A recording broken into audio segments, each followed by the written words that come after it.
As most of you know, in recent months there has been a big debate on whether the ban on exporting American oil should be lifted or not. Proponents on both sides of the issue have argued about the impact that it can have on our nation's economy and national security. But before we go into the debate, I believe that it's important for us to understand what exactly the ban is and why it was established and what it encompasses. Since the creation of the State of Israel in 1948, the United States has provided military and political backup to Israel. In 1973, Syria and Egypt attacked Israel in what later on became to be known as the Yom Kippur War. Needless to say, the United States government provided military backup to the Israeli side of the conflict. This caused outrage in several Arab nations, and although they could not take any type of military action against it, they could retaliate economically.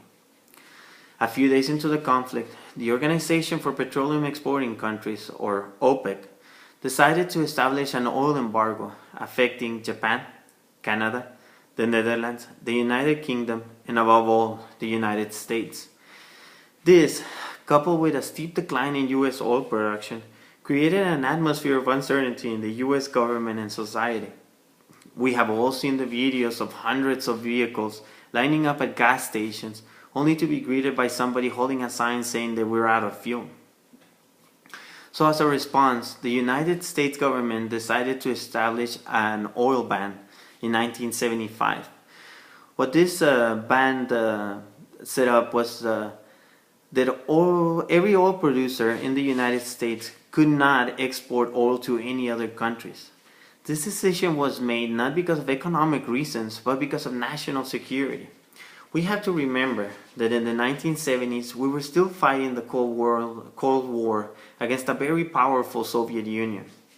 We had to make sure that American society could continue operating and we could have enough fuel for our military to fight in case we went to war with the Russians. Now let's fast forward 40 years later. Everybody has heard about the new technologies being used in American oil fields, such as directional drilling and hydraulic fracturing. This has created an explosion in American U.S. oil production. Since 2008 until to the present day, U.S. oil production has increased by 73%, and it is expected that by 2040 we could double that production. What this means is the times have changed. So the oil ban that was established in the 1970s does not necessarily apply to modern day America.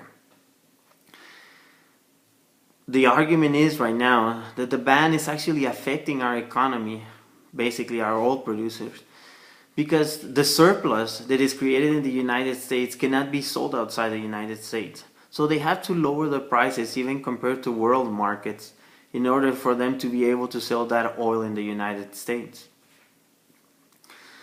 So we have to make a decision based on every type of fact on all the facts out there, you know. We're not in the 70s anymore. We are not fighting a Cold War with the Soviet Union. The Soviet Union doesn't even exist anymore. And we are not in any type of steep decline based on all the new technologies being used.